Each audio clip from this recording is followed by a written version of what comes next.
now? I actually think what it is psychological. It is nothing about money.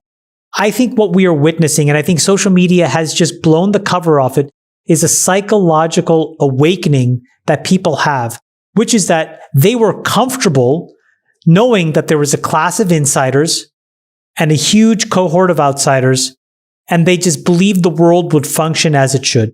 Now you see people migrating through this membrane, achieving enormous amounts of success, basically eclipsing every single insider possible by orders of magnitude. And it breaks people's brains because they don't like it, because now they think, why didn't it happen to me? Why not me? And the thing is, because you're not capable. And at somewhere along the way, or hardworking. You're not dedicated. Or you didn't try. Or you didn't try. Lucky. They didn't act with agency. I mean, look, every day, the greatest thing that I've learned about the public markets now, having been, purely on the early stage technology side, building, running, then investing, is I get a mark every day. Right now, to do both businesses, I get a scorecard every day. And some days I really think to myself, maybe I'm just not good enough today. And I say to myself, that is true today. And then the difference is tomorrow I have a choice, which is I wake up and I decide, am I going to go back at it or not? And Get back in the game. And I'm not going to hate on other people who had a good day today just because I had a bad day. And that's what I think we're going through. And social media allows it to happen. And it allows you to put it out there. You can hide behind a screen name. You can basically say whatever you want to vent this pent-up frustration one has. It's also journalists doing it too. Of course, because these journalists are doing it too, where they're just so bitter that they feel dunking on the greatest inventors of our time is a productive use. The difference is journalists do it with the real screen name under the guise of journalism. Everybody else does it with the fake screen name, and it's all just a bunch of trolling. In order to do something really great, like Bezos or like Elon, you have to believe that you have agency over your own life. You have to believe that you can accomplish great things. You have to, act with purpose. And is that really what we're teaching kids today in schools? What we're teaching them is they're either victims or oppressors in some intersectional framework. We're not teaching them about earned success. We're teaching them about privilege, which is presumptively ill-gotten. And it's all about a transference of privilege and basically money from people who are oppressors in this framework to people who are victims. But no one's talking about how you actually create change and success in the world, right? Abundance. It's all a negative sum. It's always a negative sum game. Freeberg, go ahead. I date it all back to the Kim Kardashian sex tape.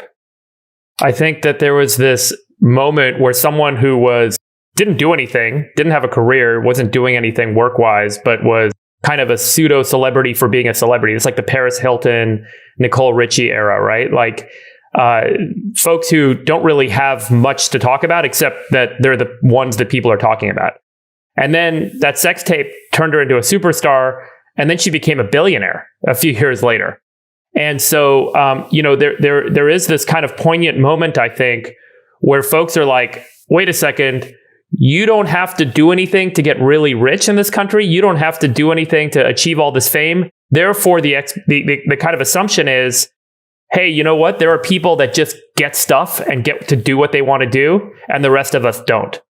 And I do think that social media is the magnifying glass that takes those moments and makes them very big, and kind of then that becomes the assumed standard.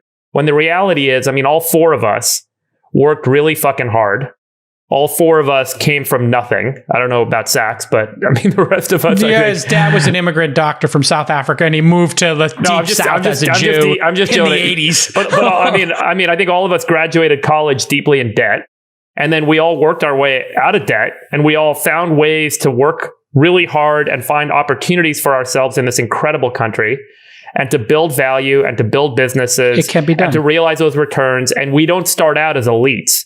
We were never elite. We were always the struggling, immigrant entrepreneurs that got ourselves to where we are because we clawed and we pushed and we fought and we had grit and we had determination and we had smarts and we had put in the effort. And I think that that's not really, and so did Bezos and so did Elon. And I don't think that there is any standard of elitism that endowed in them, like maybe in the days of the British monarchy, these kind of inalienable rights to have the freedom that they have. And I think that that's so important because people miss that point and they think that Kim Kardashian or the random bolt of lightning or the elite is the kind of endowed upon people in a way that's unfair. They're misreading the situation. It's a great point. Everyone else is missing out. Yeah.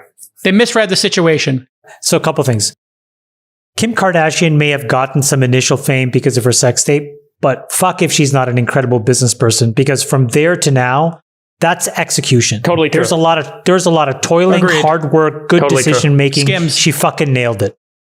Was I lucky to have actually joined Facebook versus MySpace? Yes. But when I was there, did I fucking hit the cover off the ball? Goddamn yes. You know, was I lucky to have started Social Capital and be able to raise capital? Sure. But then did I have to help find a team, coach that team, work with them, make good investments? That's fucking hard. And I think what people forget is that this takes a lot of hard work, that there's all kinds of levels of success, that you can be proud of all kinds of different accomplishments. What I loved is when Friedberg used us and Elon and Bezos in the same sentence, because I catch myself where I'm ashamed sometimes, where I'm like, I am not as good as those two guys. So how dare I use my name in the same sentence as their name? And then I think, wait a minute, what the fuck am I quibbling over? Like, this is insane. In any way, shape, or form, we've all made it. Sure, there's different degrees, but it's beyond that it matters at this point.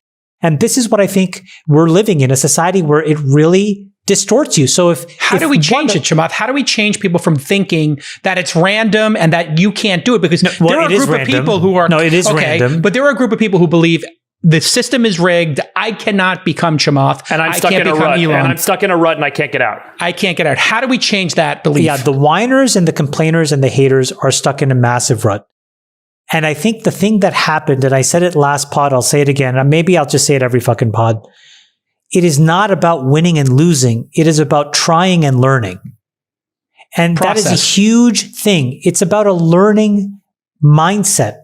It's about this idea that things are changing so fucking fast. The only thing that I can do to stay safe is to learn how to learn, because things will constantly be changing underfoot. But what do you say to the single mother with 3 kids who is in a town where the factory is shutting down and she's losing her job and she doesn't have the resources to move? She is not the person that hates Elon Musk or Jeff Bezos. I will fucking bet you dollars to donuts. But what does she do? Because aren't there institutional ruts in the United States? Yeah. I understand. These are two completely different topics.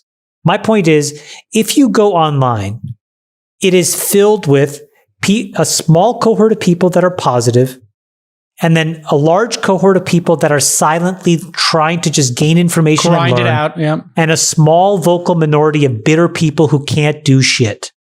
And all I'm talking about is privileged people.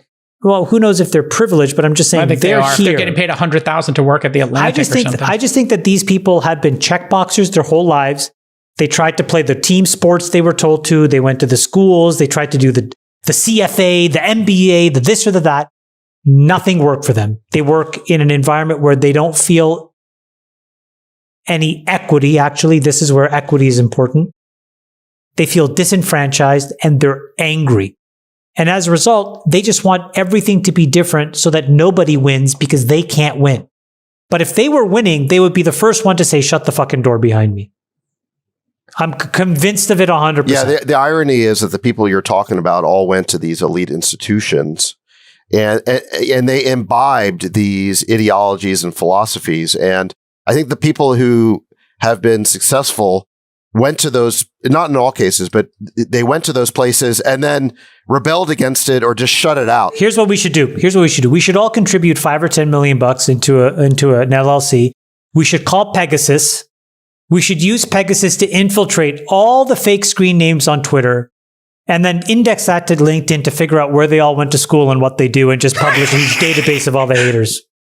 Well, I mean, how funny would that be? It's very interesting because I'm watching a group of these complainers leave traditional mainstream media because I'm focused on journalists because I was one. And I'm watching them leave journalism, a small group of them, and become entrepreneurs on Substack or their own products. And I feel like there's a little group of them who are realizing, holy shit, I can make $1 million if I apply myself and I quit the New York Times and I go start my own publication. Right. And I actually say something interesting and differentiated, not just towing the party line at the New York Times. Exactly. There's a little crack here in this. By the way, I'll say they are just as successful as Elon Musk and Jeff Bezos. The financial quantum may be different, but I bet you the personal fucking satisfaction quantum is the same. And this is the key. This is the key. You could be running a $500,000 a year business and you could feel like $1 million fucking bucks. Yes, you're a king, you're a queen. House. Yeah. You have a nice house. No you boss. have a nice family. You employ a couple people. You provide a good life. You do what you want to do when you want to do it. The sense of freedom that comes with that and power and agency is the same as them. And maybe in some ways, the super richest guys in the world actually have less agency than these guys would. Because they're so, scheduled and people are coming after them all the time.